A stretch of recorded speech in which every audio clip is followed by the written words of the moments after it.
आपको बताऊं कैसे तेजस्वी यादव सामने आए। तेजस्वी यादव के साथ एक बड़ी लड़ाई होने जा रही है बिहार में। आज तेजस्वी देखिए छात्रों के बीच पहुंचे, छात्रों से बातचीत की तेजस्वी ने। दूसरे प्रदेश ना जाना हो बल्कि नौकरी और रोजगार बिहार में मिले, इसके लिए हम आप लोगों के बीच आए। जो हमने घोषणा की वो घोषणा क्या था? ये घोषणा था कि कोई। दूसरी तरफ तेजस्वी यादव आज अपने पुराने पैशन कहिए, प्रोफेशन कहिए, उसमें भी नजर आए, क्रिकेट खेलते भी नजर आए। मुख्यमंत्री तेजस्वी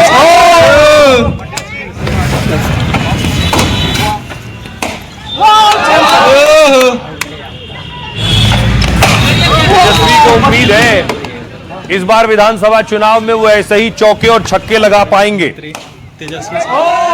लेकिन इन तेजस्वी को क्लीन बोल्ड करने के लिए बाकायदा मैदान में उतर गए हैं एक और शख्स, जिन्होंने पूरी तैयारी कर ली है कि तेजस्वी को उन्हीं की पिच पर हराएंगे।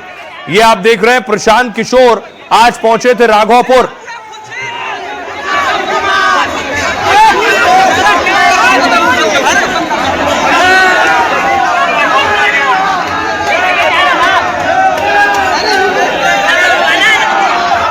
राघोपुर वो सीट है कि सीट से खुद चुनाव लड़ेंगे प्रशांत किशोर, और प्रशांत किशोर तेजस्वी के सामने चुनाव लड़ने वाले हैं।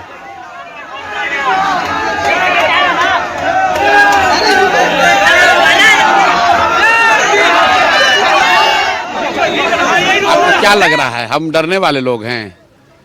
डरने वाला आदमी यहाँ आता है। जनसुराज का प्रतिनिधि इस बार राघोपुर को इसकी राजनीतिक, सामाजिक और आर्थिक बंधुआ मजदूरी से मुक्त कराएगा, और तेजस्वी यादव की हिम्मत नहीं है कि वो एक जगह पर लड़े। एक जैसे खबर हुई है तुरंत कह रहे हैं कि हम 2 जगह से लड़ेंगे। या कहीं ना कहीं उनका जो हिलता हुआ आत्मविश्वास है वो दिखा रहा है कि अभी कोई घोषणा नहीं हुई है कि प्रशांत किशोर लड़ रहे हैं, और अभी से कह रहे हैं कि 2 जगह से लड़ेंगे कि 3 जगह से लड़ेंगे। अगर क्षेत्र के लोगों के लिए काम किया है तो डरने की क्या बात है? तो राघोपुर का दंगल बहुत दिलचस्प हो गया है। राघोपुर के दंगल में पीके प्रशांत किशोर बनाम तेजस्वी की लड़ाई हो सकती है। प्रशांत किशोर खुद राघोपुर से तेजस्वी को टक्कर दे सकते हैं। पहली लिस्ट जारी करने के बाद आज पीके राघोपुर पहुंचे। राघोपुर में विकास को लेकर पीके ने लालू परिवार को घेरा है। इस सीट से सीएम और डिप्टी सीएम चुनाव जीत कर आए हैं, लेकिन इलाके की गरीबी और पिछड़ापन दूर नहीं कर पाए। राघोपुर सीट से पीके के चुनाव लड़ने की अटकलें हैं। प्रशांत किशोर ने तेजस्वी पर तंज भी कसा। यहां राघोपुर में लड़ने की चर्चा से ही तेजस्वी दूसरी सीट तलाशने लगे हैं, पीके कह रहे हैं। पीके ने कहा तेजस्वी का हाल भी राहुल गांधी जैसा होगा। राघोपुर की जनता से मिलने के बाद वहां से लड़ने का फैसला करूंगा। पार्टी की केंद्रीय समिति की बैठक में पीके के नाम का ऐलान हो सकता है। वैशाली की राघोपुर सीट लालू परिवार का दरअसल गढ़ है। लालू इस सीट से 1995 और 2000 में चुनाव जीते। इसके बाद राबड़ी 3 बार इस सीट से चुनी गई। लालू राबड़ी के बाद तेजस्वी 2 बार यहां से विधायक बने, और इस सीट से राबड़ी एक बार चुनाव हार भी चुकी। पीके के मैदान में उतरने से यहां मुकाबला दिलचस्प हो सकता है। आइए आपको सुनिए जरा प्रशांत किशोर क्या कह रहे हैं इस पर। हमारे लड़ने की बात सुन के तेजस्वी यादव को राघोपुर छोड़ के भाग जाना है। मेरे आईडी में कुछ 2 जगह से तो उनको लड़ना ही पड़ेगा। खाली ये चर्चा चल रही है कि प्रशांत किशोर जनसुराज वहां लड़ने आ रहा है तो तेजस्वी यादव दूसरी सीट खोज रहे हैं। उनका भी हालत वही होगा जो राहुल गांधी का अमेठी में हुआ, छोड़कर गए वायनाड तो अमेठी से ही हार गए। तो दिलचस्प लड़ाई होगी अगर प्रशांत किशोर और तेजस्वी यादव आमने सामने होते हैं, लेकिन एक लड़ाई सीट बंटवारे को लेकर भी चल रही है। सबसे पहले देखिए एनडीए में बैठकों का दौर हुआ। बिहार पर एनडीए की बैठक हुई है। नड्डा के घर यह बैठक हुई जिसमें गृह मंत्री अमित शाह और बीजेपी के बड़े नेता पहुंचे।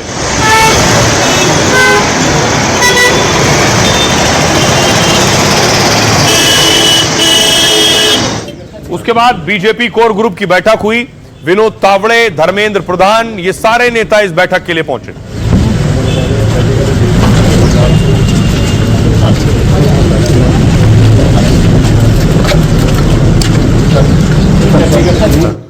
और फिर जीतन राम मांझी पहुंचे, क्योंकि मांझी खुश नहीं है अभी तक सीट बंटवारों को लेकर।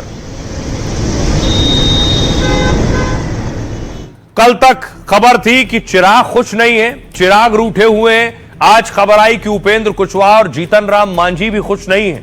क्या एनडीए में सीट बंटवारे पर कोई पेच फंसा है? आखिर जीतन राम मांझी और उपेंद्र कुशवाहा क्या कह रहे हैं, देखिए। एनडीए में सीट शेयरिंग को लेकर रूठने मनाने का खेल चल रहा है। रूठे चिराग को मनाने के बाद कुशवाहा मांझी के रूठने की बात आ रही है। दिल्ली पहुंचने से पहले पटना में ही कुशवाहा ने संकेत दिए। कुशवाहा ने साफ साफ कहा, सीटों पर बातचीत अधूरी है। इधर उधर की खबरों पर मत जाइए, बातचीत अभी पूरी नहीं हुई है, इंतजार कीजिए।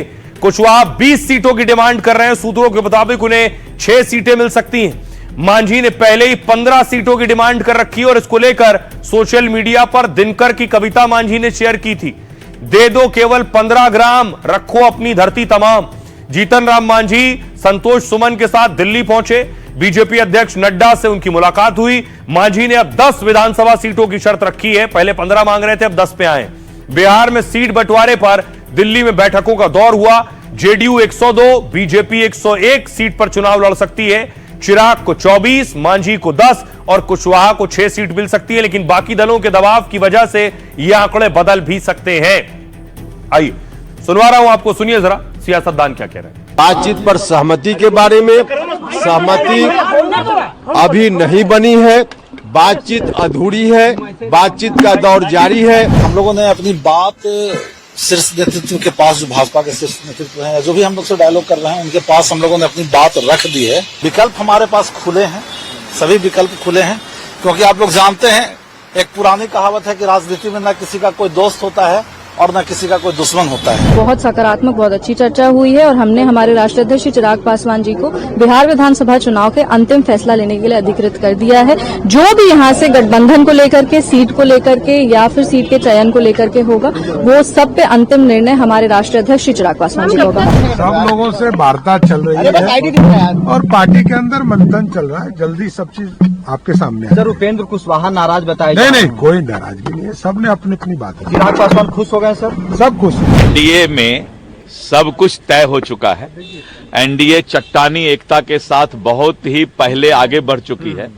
इसीलिए इसके बारे में मैं यही कहूंगा कि ये केंद्रीय नेतृत्व का अधिकार क्षेत्र में आता है, लेकिन ऑल इज वेल। एनडीए में जितने ज्यादा मुझे लगता है कि रस्साकशी हो रही है, हम लोग तो बहुत शांति से अपना काम कर रहे हैं। वहाँ पर तो सिर फटौल हो रहा है। चिराग कुछ बोल रहे हैं, मांझी कुछ बोल रहे हैं, कुशवाहा जी तो हमारी पार्टी में आ चुके हैं, तो वहाँ पे तो काफी रस्मकशा है। तो एनडीए नहीं, क्या इंडिया गठबंधन में भी यही हाल है सीटों को लेकर? देखिए क्या स्थिति है इंडिया गठबंधन में।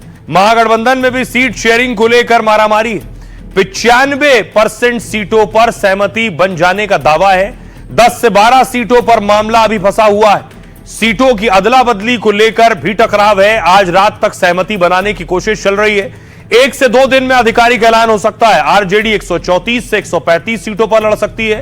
कांग्रेस 54 से 55 सीटों पर लड़ सकती है और सीपीआई एमएल 21 से 22, सीपीआई 6 और सीपीएम 4 सीट पर लड़ सकती है। मुकेश सहनी की पार्टी को 15 से 16 सीटें मिल सकती हैं। बाकी सहयोगी दलों को 6 से 7 सीटें। तेजस्वी को सीएम चेहरा घोषित करने पर माथापच्ची हो रही है। इसके साथ ही 3 डिप्टी सीएम पर भी फैसला हो सकता है। आइए आपको सुनवाऊं, सुनिए जरा महागठबंधन के नेता क्या कह रहे हैं। हम सम्मानजनक तरीके से आगे बढ़ रहे हैं। सीट शेयरिंग एक ऐसा मुद्दा है, हर कोई अपना अपना हिसाब से मानता है, तो इसमें तो थोड़ा सा समय लगता है एक दूसरे को समझने में, एक दूसरे को समीकरण समाने में।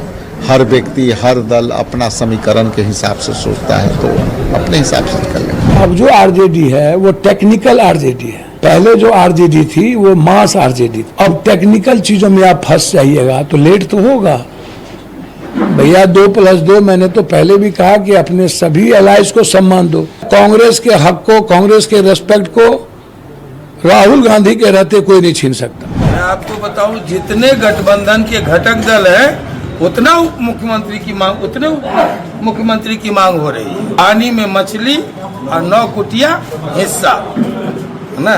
तो अभी ये अवसर ही नहीं आएगा कि मुख्यमंत्री कौन होंगे और उप मुख्यमंत्री कौन होंगे। एक और बिहार में लड़ाई आपको देखने को मिलेगी और वो है प्रचार की लड़ाई।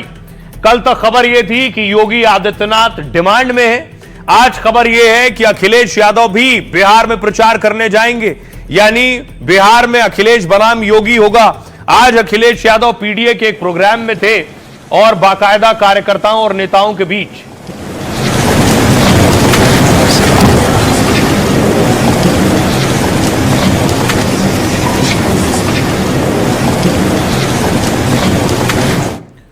तो बिहार में भीषण लड़ाई होगी। यूपी के बाद अब बिहार में योगी अखिलेश आमने सामने। बिहार विधानसभा चुनाव में दोनों प्रचार करते दिखेंगे।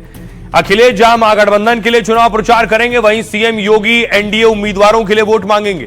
राहुल की वोटर अधिकार यात्रा में भी अखिलेश गए थे। राहुल तेजस्वी के साथ मंच शेयर किया था। इसी दौरान अखिलेश ने बीजेपी पर जमकर हमला बोला था। उनका हम लोगों ने मिलकर बीजेपी को अवध में हराया था, इस बार बीजेपी हराने की मगध में आपकी जिम्मेदारी है। अखिलेश आरजेडी, कांग्रेस और लेफ्ट नेताओं के लिए वोट मांगेंगे। राहुल तेजस्वी के साथ रैली में भी मौजूद रह सकते हैं। दूसरी तरफ योगी की सीमांचल में सबसे ज्यादा रैली होगी। 2020 में भी योगी ने बिहार में धुआंधार प्रचार किया था। योगी ने तब 18 विधानसभा सीटों पर रैलियां की थी, इसमें से 13 सीटों पर एनडीए को जीत मिली थी। इस तरह योगी का स्ट्राइक रेट 72% यानी 72% था। तब दोनों गठबंधन में कांटे की टक्कर हुई थी। तब कांग्रेस 70 सीटों पर लड़कर 19 सीट जीत सकी। कांग्रेस का स्ट्राइक रेट 27% के करीब था। अगर कांग्रेस का स्ट्राइक रेट तब योगी की तरह होता तो 2020 में बिहार में महागठबंधन की सरकार बन जाती। आइए अब आपको सुनवाता हूं, अखिलेश यादव से सवाल पूछा गया, क्या वो बिहार जा रहे हैं, क्या कह रहे हैं सुनिए। भारतीय जनता पार्टी के लोग पीडीए से घबराए हुए लोग हैं। ये जाति समीकरण को अर्थमेटिक बोलते हैं। ये क्या शब्द है? ये जातिवादी जो व्यवस्था लागू करते हैं उससे बचने के लिए भारतीय जनता पार्टी ऐसे शब्दों का इस्तेमाल करती है। बिहार चुनाव में जहां बुलाया जाएगा हम लोग जाएंगे। महिलाओं को बराबर का अधिकार मिले, महिलाओं की शिक्षा को लेकर के हमेशा कदम उठाना चाहिए। आदि आबादी के बिना कोई भी समाज खुशहाल नहीं हो सकता।